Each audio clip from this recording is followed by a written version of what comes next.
من یادم میاد استاد ما حضرت مولانا حکیم محمد اختر با وجود این که خب شاگردان بودن، خدامی بودن کنارشون که حاضر بودن از جان و دل بهشون خدمت بکنن، اما ایشون خب یه پسر بیشتر نداشت.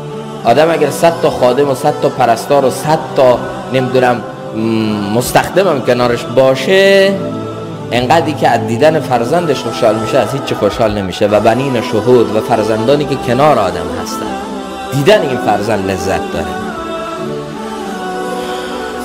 تک فرزند، تک پسر ایشون میخواست بره حج، حضرت مولانا حکیم محمد مظهر عمره ای میخواست بره، اومد خداحافظی بکنه، بلیت پرواز گرفته، ویزا گرفته، اومد خداحافظی با حضرت بکنه. حضرت رو ویلچر بودن، مریض بودن.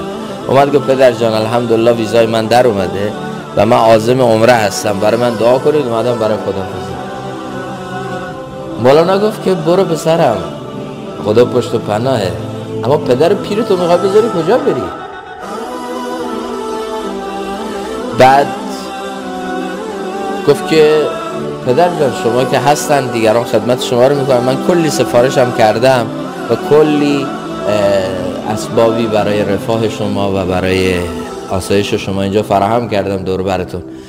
گفت هیچ کدوم اینا پسر نمیشه برای من. باورتون نمیشه چه صحنه زیبا و قشنگی. بلیت پروازش جلوی باباش پاره کرد، ریخ رو زمین، نشست و پاهای پدر رو شروع کرد ماساژ دادن. بعد گفت چی شد بابا جون؟ گفت من خدا رو میخوام، نه خشت گل کعبه رو. وقتی خدا از گرد پدر گیرم میاد، چرا دور تو نگردم و خدا رو به دست نیارم؟ ای قوم به حج رفته کجایید کجایید، محبوب همینجاست بیایید بیایید. وقتی خدا اینجا گیر میاد، از گشتن گرد تو خدا به دست میاد، چرا من برم دور بر خشت گل کعبه بگردم بگم خدا اومدم چیکار کنم؟ پدر پیرمو ول کردم، دل در حقیقت نازک او رو تو این پیری ها توجه بهش نکردم، اومدم اینجا که چی بد نشون بدم خدایا؟ وقتی خدا همینجا گیر میاد من اونجا نمیرم.